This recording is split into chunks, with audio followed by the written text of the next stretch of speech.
It's November 17th, and this is Cricket. My name is Adam Bannon, cricket educator. Liam? I'm Liam Plunkett, professional cricket player and social media influencer. Social media influencer team. This is Cricket. We have a very special guest coming on to the show today. For baseball fans out there, he doesn't need any introduction, but for the cricket fans, Yankees legend, MLB World Series winner 2009, MLB All-Star, and one of the few cricketers who's hit six at the Yankee Stadium. Ladies and gentlemen, please welcome a guy who has more energy than anyone I've ever met before, Nick Swisher. Welcome to That's Cricket. Nick Swisher. So, Nick, welcome to That's Cricket. You and Liam got to go out to Yankee Stadium. He got you introduced to the lovely game of cricket. How'd you find that, mate? Oh, bro, hard. Way different than my sport for sure. And obviously going up against an absolute legend bowler like Liam. He grooved a few in there for me to make me feel good about myself, but I'm sure he really could have taken advantage of me if he wanted to. I think what was great was obviously meeting you and the energy that you bring. Very infectious, Nick, so I appreciate that. Next time I'll probably have a few Red Bulls and a few more coffees to match you a bit. But just your passion for the Yankee Stadium, you took me around the stadium, Monument Park. There was two kind of key figures, George Steinbrenner and Yogi Berra, who you talked about. Do you want to talk a little bit like that? Yeah, for sure. I think just for myself, the fact that I was able to kind of get the keys to the castle in a sense to really give you behind the scenes tour of exactly what Yankee Stadium is. That was one of the most fun days of the year for myself, not only to be able to go out and do my best to try and be the best cricket hitter that I could. But just in general, I think, just being able to bring over someone like you who's so well known in your own sport, but to be able to bring you over to our sport and the crown jewel of Major League Baseball, in my mind, Yankee Stadium, give you that behind the scenes tour for, a lot of things that a lot of people probably haven't seen or can't see. So for myself, just to be able to be a host for you, Liam, to be able to bring you over, give you a little bit of what my world is all about, that was absolutely fantastic, man. I mean, Monument Park, that's our crown jewel of Yankee Stadium. And you're right, two of the most influential people over there, in my opinion, are George Steinbrenner, the boss, who really made the New York Yankees exactly what they are, and Yogi Berra, 10-time World Series champ. My adopted grandfather is what I called him before he passed away. But being able to have, those two men in my life for a brief amount of time, I think I was very blessed, very honored to be able to know those two individuals. Yeah, no, that's awesome, mate. I've always wanted to go to the Yankees ballpark, but I'm very glad I waited and had that experience with you. Baseball, cricket, very complicated games. We complicate ourselves. But it was one message that Yogi said to you was move up in the box. Is that just sort of stuck with you? Oh, bro, absolutely. Yogi's one of those guys where he had all the Yogiisms, the whole nine. Nobody goes to that place anymore. It's too crowded, or when you come to a fork in the road, take it. It's just kind of, one of those things where he was such a simple man and he made the game of baseball, like you said, which is very complicated, very simple. And for someone like me who was just coming off of a World Series year in 2009, went back to the drawing board, tried to retool my swing, try and fill in some of the holes that I had. For myself, I'm a fastball guy, bro. I live up here. I like hitting the heat, bro. I feel like I'm running at 120 miles an hour all day. So the fact that I was struggling with changeups, which is obviously, almost like a spin bowler in a sense, really kind of, takes a little speed off the pitch, looks like that fastball, but kind of drops there at the end. And I was just swinging over top of everything in spring training. And I was thinking to myself, man, I've worked so hard on this new approach, this new swing. Why is it not working? And Yogi just grabbed me. Actually, Ron Guidry, Louisiana Lightning, who's another gentleman in Monument Park, said, hey, Yogi wants to speak to you. And anytime Yogi Berra wants to speak to you, bro, you run your ass over to Yogi Berra as fast as you can. And I remember just sitting down with him, and he was just saying, and I'm going to try and do my best Yogi. He was like, Nicky, it looks like you're swinging over top of the ball every time. And I'm like, Yogi, I just feel like, man, I feel like I'm just right on it. And he's like, why don't you just move up in the box?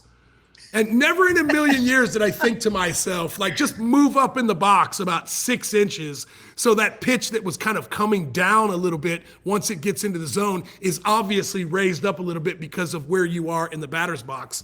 I mean, I'm thinking about my elbow. I'm thinking about where my shoulders are, like what my spine angle is, like all that stuff. But Yogi just really broke it down in such a simple way, and that was my best year that I've ever had statistically. Batting average-wise, made the All-Star team that year. Just got out of the gates, just flying right out of the gates, which was amazing. But being able to have people in your life like that, that help simplify things, I think are absolutely crucial. So anytime that you get information from a 10-time World Series champ, Hall of Famer, baby, you take it and you run with it. And so I was just so blessed to be able to have that man in my life. And I still try to carry on his tradition of who he was as a man and the pride that he took in the New York Yankees. I try to continue to keep that going for Yogi. That's awesome. Love that. Love that. So you moved up in the batter's box to get a little better. How did you compare baseball swing to the cricket swing? Being out there with Liam? Yeah, way different. Even like kind of like how you hold the bat. For in baseball, I feel like everything's kind of up here and it kind of works from top to bottom. But in cricket, I mean, everything just kind of the front elbow leads. That's what Liam kind of taught me. You can see right here, this is a full baseball rip that I'm taking. There I go, down on my tail. That was Liam spinning balls on me right there, bro. That's what he was doing. But I just think in general, actually, after I kind of learned after we got through this session right here on exactly trying to lead with that front elbow, because one of the hardest parts about hitting a cricket ball is being able to get the flat part of the bat on it. Because in baseball, it doesn't matter. It's all round, so it doesn't matter how you get the bat to the ball. But in this, I mean, it was awesome, bro. Liam served me up a cookie on that last. He served you up we call it a pie. Cookie. I just ripped that thing right out of the air, bro. I'm not waiting for that thing to bounce. Yeah, you could have balled it. You could have balled him a little faster, Liam. You could have given him a bumper. Oh, bro, what do you mean? The pitch before when I fell on my ass? That was the fast one, bro. Swinging so high. We were talking about this earlier. In baseball, you're trying to swing as hard as you can. In cricket, you're not always trying to do that. You're simply trying to meet the full face of the blade and hit the ball and kind of guide it into the gap. The closest thing I can think about is kind of like a small ball. You're trying to just hit the gap and try to make it on the base. What's your thoughts behind like hitting home runs versus small ball, and what did you try to do when you were playing? Yeah, so when I was playing, I was kind of known for a little more of a power hitter than most. But kind of how I can relate kind of the cricket swing to the baseball swing is almost like what we call it is almost like a 2-strike approach. You're really just trying to protect the strike zone, which is exactly what you're trying to do in cricket. You're really just protecting the wickets. And at the end of the day, depending on what style of cricket you're playing, if it's a longer match or it's a T100 or whatever it is, I mean, for myself, I'm thinking if I've only got, 100 bowls, I want to try and do as much damage as possible. But what you realize is that if you go up in there swinging for the fences every single time, your at bat is going to be shortly lived. So I think just for myself, being able to talk to Liam and pick his brain about, just the career he's had, as well as just kind of the little things in cricket that you don't really pay attention to, but obviously kind of watching him and him working with me a little bit later. I think next year, homie, when we get together, bro, I'm going to be a lot better for sure. A lot better. I think you might need a better batting coach than me, mate. Hey, cuz I'm talking to a world champ. Are you kidding me, bro? I'll listen to everything you tell me. I'll dial him in. He'll take care of the bowling. I'll take care of the batting. How's that I love sound? that. I love that. Sounds good. Okay, Nick. So you were known as one of the best switch hitters in baseball. We have a clip that we're going to roll because switch hitting does happen also in cricket. So we're going to play a little bit of your highlight of you doing a switch hit in a game, and then I'm going to get your opinion and on a cricket version. I like to call you now, you're the Glenn Maxwell of baseball. Okay, Glenn Maxwell is probably the peak switch hitter in cricket. Let's go. I'll take it, boys. I'll take it. Yeah, so that's how I'm going to refer you now to all the cricket fans. So here we go. Right-handed, bang. Boom. See you later. Here we go. Same game. You're going to change sides, bang. See you later. Now, on that Love switch that. hitting front, gentlemen, I will have to say that I do hold a major league record, which I hold Yeah, you do. near and dear to my heart. Myself, Perfect. as well as Mark Teixeira, who, in my opinion, was one of the greatest switch hitters to ever play the game. Me and him hold the record with 14 times hitting a home run from the right-handed side and the left-handed side in the same game. There you go. I knew love we had that. a record. I knew we had it. We were talking about it pre. I knew We you got had it. I knew you had the record. I knew you had it. How about that one? He's got the record. He's got I love it. that. So here we go. So now we're going to show you Maxwell here. Standard right hand. So right-handed to the spin bowler. Yep. Now he's going to actually change mid-ball. Oh, bro, the confidence you have to do that is insane. One of the other, and he ain't even wearing a helmet. I mean, what's No my guy helmet, doing? Also with him, I know Maxie very well. He's got a new set of veneers. He need to protect. Oh, them yeah. veneers. He got to protect the moneymaker. I totally understand. I get it. So I want you to talk to us about your switch hitting. When would you switch? What did you like to see from the pitcher to make sure you change? And why did you change? Or how did you even come into switch hitting? I'm kind of going to give you a little bit of an example, right? Okay, Sure. So one of the things in baseball that you try and do is you never want the ball coming from behind you. Right. So for someone like me who started off as a right-handed hitter in my life, you want a right-handed bat, but you want the left-handed pitcher. So the baseball is coming into you. Nothing's coming from over your shoulder. So you don't have to look back here. Everything is kind of coming in this general direction more towards you. That's why a lot of, sliders down and in, spin bowls kind of down and in would really have some sort of an effect. But for someone like me, I mean, I was a right-handed hitter my whole life. It wasn't up until my senior year in high school, I busted up my wrist and I couldn't swing right-handed anymore. So I just started goofing around left-handed, just messing around with it. And I kind of realized very quickly that I could provide a little bit more sock, a little more thump, a little more power on that left side. And I remember some national cross-checker from the Texas Rangers back in '99 in Parkersburg, West Virginia. I could kiss this guy square on the mouth. He was just like, hey, bro, at some point, I really think this is something that would really elevate your game and something that I really think that you should keep on to. And so I listened to him. And for someone like me, I love versatility. I could play every position in the outfield. I could play first base. I could switch hit. There was always in my mind, I never wanted to leave the field. And so I thought if I gave my manager every option to be able to keep me in the batters, in the lineup, whether it was a right-handed pitcher, left-handed pitcher, because what you see a lot in baseball now is called platoons.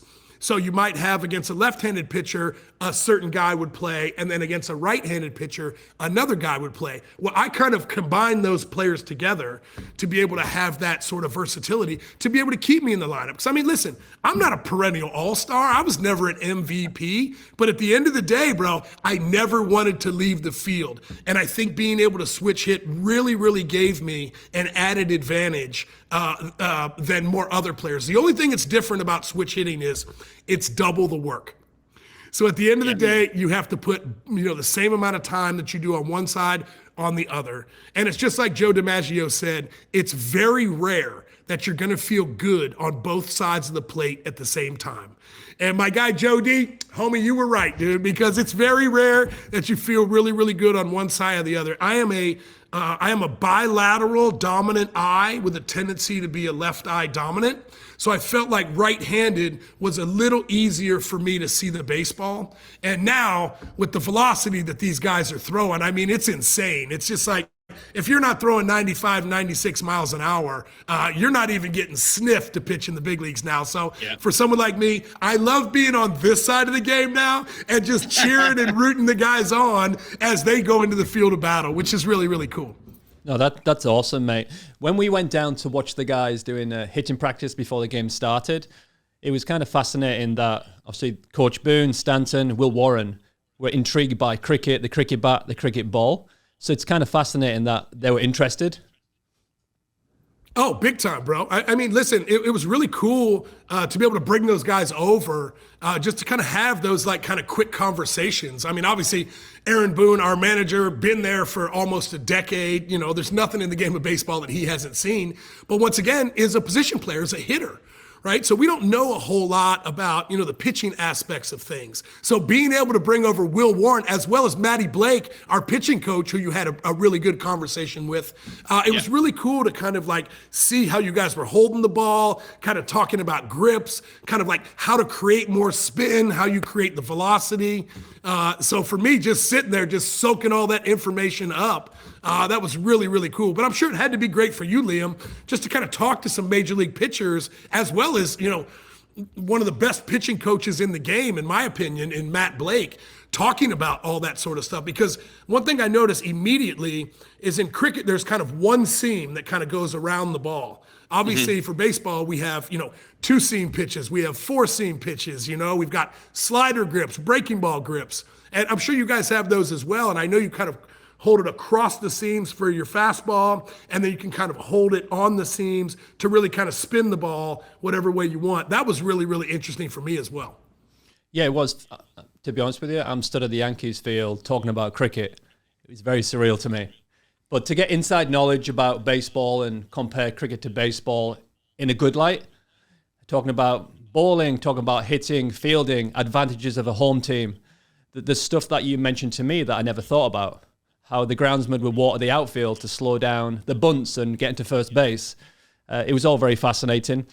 You've got a story about your family in the Bleacher Creatures? Yeah, so I never watched you play. I grew up in Australia. We didn't watch much baseball growing up. But once I saw the video with you and Liam, and I told my family and friends that was happening, all my family and friends are Yankees fans. And they wanted to say when I told you, like I said, I never watched you play, but everyone told me you were their favorite. And they loved being in the stands as Bleacher Creatures yelling to you, and they wanted to say thank you for always turning around, giving a wave, and saying hey. So I just wanted to mention that. You were everyone's favorite. I appreciate you saying that, bro.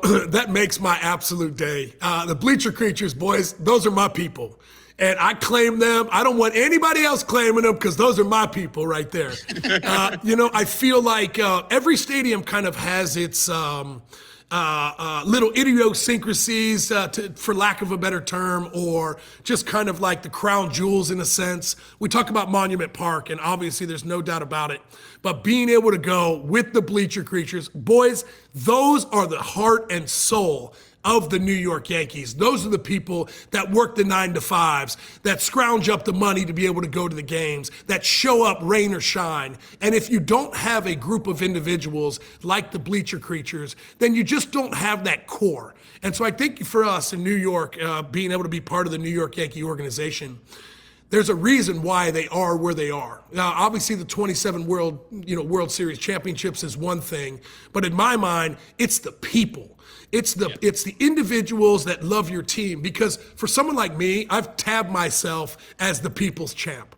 Because I've always felt like the reason why we were the superheroes or the celebrities that we are is because of the fans. And if we didn't have those sort of people, we would be nobodies. So I always tried to pay as much attention as I could to the fans because those were the individuals that were showing up each and every day, spending their hard-earned money to come watch you play. So for someone like me, I tried to put on a show each and every day. I'm an entertainer. What can I say? I mean, I love being out there. I love being around the people. I love going out there and playing the game of baseball that I love to my core. And being able to have those people standing right behind me for 81 games a year, I felt like I was untouchable. I felt that I had a whole army of people behind me that could help me get through any sort of adversity that the game would bring, because you knew that you had those people behind your back. And I was very, very thankful for that relationship and continue to keep that relationship going strong. I love that. Yeah, they were awesome. I met the guys and give me a little chant, which I was very excited about. Yeah, you got to chant, bro. Like, that's insane. You were the first cricket player in the history of Yankee Stadium to get a chant, homeboy. How about that one? Mom, I made it. You made it. You're in, dude. You're in. Hey, you are a New York City legend now, homie. For real. We have, when you play for England, there's a traveling group called the Barmy Army. Very similar. They'll work hard, but they'll save up to follow the team. And it's not just around the UK. They'll go to Bangladesh, India, Pakistan, Australia. And that's the same. Sometimes you might be struggling on the pitch, and then you get a chant, a song from the Barmy Army, and it gives you that little bit, 2%, 1%. But yeah, I appreciate the fans that pay the hard money to come and watch you, but very similar type of people give you that good energy. Yeah, for sure. I mean, at the end of the day, those are the people that make us who we are. And I feel like they deserve that respect. They deserve that love. And that's sort of one of those things that, maybe I was just blessed to realize in life that at the end of the day, it's the taste you leave in people's mouth. It really, really is. This whole world is based on relationships. And for someone like me, I was able to learn that and experience that, in my opinion, at the highest level. So being able to have the Bleacher Creatures on my side, baby, I feel like I could roll down any street in New York City and I'm going to run into somebody that's going to be from the Bleacher Creatures. So for me, just to be able to experience all of that, fellas, it was just, some of the best times of my life for sure. I mean, obviously I feel like I'm in a good spot. Every day of my life is pretty damn good at this point. But being able to experience that for that run that we had, as well as that, World Series run we had in 2009, was something that I will never, ever, ever forget. From also, the cap you're wearing fits perfectly into the Judge Burger. That was a nice bite of food on the bleachers. So, I mean, we tried all the Yankees food and the burger was a winner for me, mate. Oh, bro, me too. I mean, I don't think there's anything better at a ball game. Maybe other than a hot dog. You know what I mean? A hot dog and a beer, burger and a beer. I mean, bro, but how about some of that food they had at Yankee Stadium? That stuff was insane. I never ever thought I'd be sharing an ice cream dessert with you, mate. Hey, it was damn good though, bro, wasn't it? It was pretty good. It was sweet. Love that. So, Nick, we want to hit some of them pressing questions right now. We're looking to get what's something you like in baseball that you'd like to see in cricket? Maybe a rule you'd like to see in cricket, or something that they do in baseball that you don't do in cricket that you may want to, we should try that. So I'm just now starting to get to know the cricket game a little bit and just understanding the rules and kind of how everything works. I wish there was some sort of an element of speed mixed into the game somehow. So almost like if there was somehow you could steal a base. I understand how, after you make contact, you run from side to side, which is where kind of the speed kind of comes into play. But I think it would be kind of nice if there was somehow, because listen, not everybody hits every day. Sometimes, the bats get a little cold. And one of the things that we have in baseball where you can kind of combat that a little bit is being able to play a little small ball, bunting over, stealing bases, things like that. So being able to bring in a little speed aspect into the game, I think would be really, really cool to watch as a viewer, as of somebody who's just now starting to get into the game of cricket. Yeah, so we kind of have that in a little way, the sneaky single. We don't see it as much as we used to now with the sixes being more dominant trying to be hit, but you can do a little bunt and run. We call it a sneaky single. Oh, okay. Well, I like the sneaky single, bro. I mean, I feel like, in the postseason, the sneaky singles come into play big time, especially in our game. I mean, you saw with the Los Angeles Dodgers and the Toronto Blue Jays. The Blue Jays were just extremely fundamentally sound with the bat to ball skills. And I think that was one of the reasons why. I mean, obviously you look at the mighty Dodgers with the Ohtanis of the world and the Freddie Freemans and the Mookie Betts and the Teoscar Hernandez. I mean, it's like you think of those guys as home run guys. But the one thing that I felt like the Toronto Blue Jays did a tremendous job with, obviously they slugged a lot and they hit doubles and home runs in the whole nine. But I felt like they had runners on base all day long, button runners over, moving runners over from second to third. I think small ball in our game is really, it's not as prevalent as it once was, because you're right. I mean, people pay for power. And at the end of the day, if that's what people are paying for, then that's what the industry is going to get. And so I think just in general, it's really cool to kind of see a team that might not have been the most home run happy team, fight up against the Dodgers. And in my opinion, listen, I got to see Mookie Betts, this last week when we were at the MLB All-Star Awards. And he was like, man, I was scared the whole time. I mean, that was such an amazing team. They had us on the ropes the whole time, but for somehow we were able to stay on our feet and win. So I just think in general, the World Series is obviously the crown jewel of our sport. And being able to have a tremendous World Series based up against, we had so many international stars in this one right now. We had our great Latin players. We had the whole country of Canada behind the Toronto Blue Jays. Ohtani's really driving the international front I can't even, I think it was 10 plus million people in Japan were watching our game. I just think that's absolutely amazing. So being able to bring in the international side of what we're doing for Major League Baseball and having someone like a Shohei Ohtani who can really drive that force moving forward has really, really, really elevated our game. Can't thank those guys enough for all the exposure they've been able to give us. From my side, there's one thing I bring from baseball to cricket, and it's sunflower seeds. Oh, you love the seeds, bro. Yeah, for sure. For sure. Got maybe, hey, throw in a little big league chew, bro, right? We can give you the pouch of gum, right? The whole nine. You guys will be locked and loaded. Homie, I'm going to ship you a package of them just so you can have them over there. We definitely don't have that in cricket. But you mentioned the World Series being the pinnacle of baseball. Liam and I are about to cover the Ashes, which we would call the pinnacle of cricket. Game 2, I believe, went 6.5 hours. And it was like the longest game with double innings. The Ashes, it's 5-day games of England versus Australia. Those games are going to go for 8 hours. It's 3 2-hour sessions. We break for afternoon tea. We break for lunch. Drinks breaks in between. That's our pinnacle. We're going to put you under the pump again. Can you give us a prediction? England or Australia? It's 5 games. How's it going to go? Oh, bro. I mean, wait. So is it best of 5 or it's just total of 5? Best of 5. Oh, bro. No, I got England throwing this one down, bro. I got England on this one. I got a buddy now, so I'm a fan, bro. I got England taking this one down. I really think it's going to go quick this year. I really do. I think it's going to be a 3-1 win for England. I think they're going to bring it home. I should have worn my gear. I should have worn my gear that you gave me, Liam. I should have had my shirt, my pants on, bro. But once the game gets going, I'll send you guys a video with my gear on for sure. Yes, please. There we go. Heard it here first. Nick Swisher, 3-1 England. They will play all 5 games. One thing that is different, they do have to play all 5. Oh, well, then in that case, the 5th total game, Australia's going to dominate that one because the match is already over. So 3-2. England boys would have drank the week before because they've already won the series. Exactly.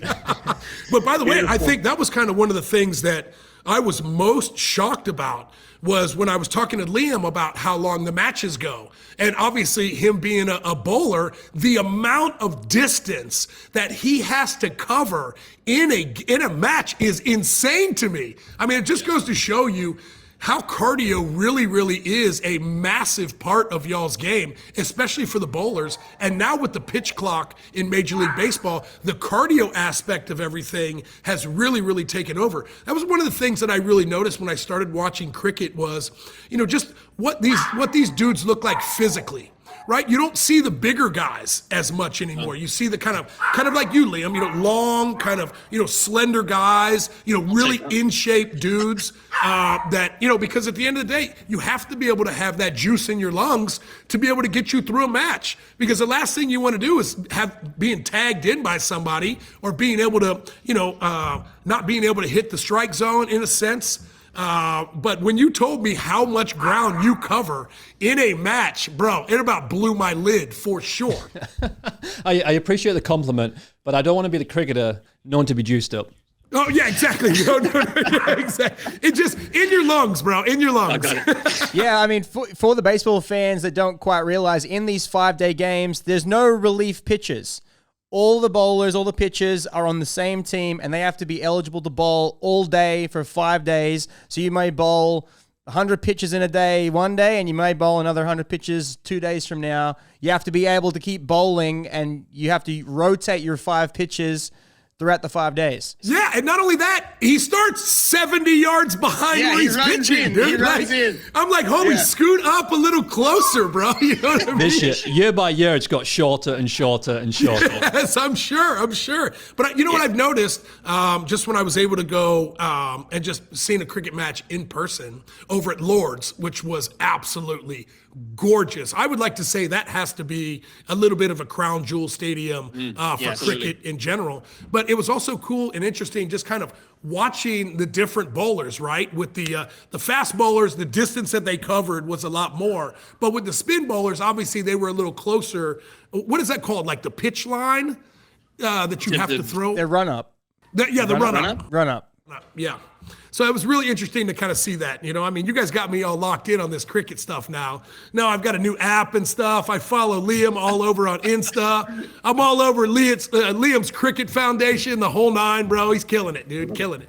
Beach cricket next year, mate. Hey, baby, call me. I'll be there, bro. I'll be there. Love it. Here we go. So, Nick, thank you so much for being on the show. I want you to sign us off with a That's Cricket. All right. Well, you guys are absolutely amazing. Liam, love you to death, bro. You're the best, dude. And gentlemen and ladies and gentlemen, that's cricket.